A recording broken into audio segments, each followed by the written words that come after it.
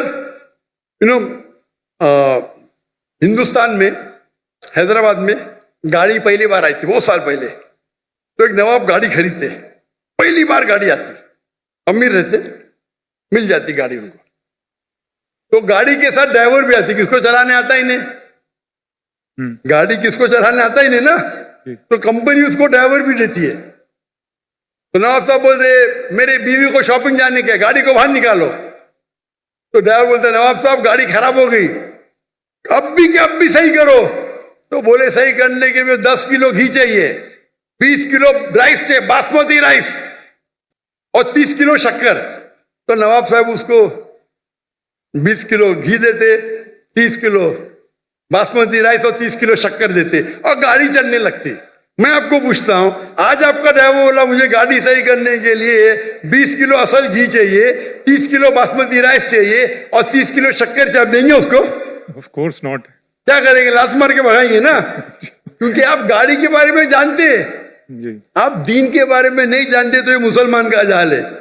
آپ دین کے بارے میں جان لیں گے تو کون آپ کو گھی نہیں پوچھے گا. آپ سمجھے نا.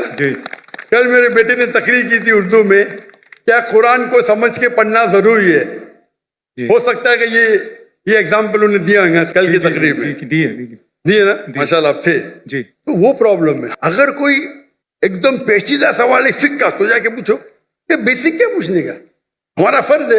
اگر کوئی فقہ کے بارے میں تو جاؤ مولانا کے پاس, اچھی بات ہے. یہ بیسک چیز کے بارے میں کیا, آپ سمجھ رہے نا. تو if you know the basic knowledge کو نا میں گھمائیں گا نہیں. تو قرآن کو سمجھ کے پڑھو.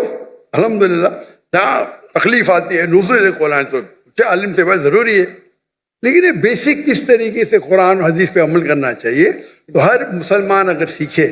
یہ ہمارے راہ نجات کی کتاب ہے, تو انشاءاللہ ہم اس دنیا میں سفل رہیں گے, آخرت میں بھی.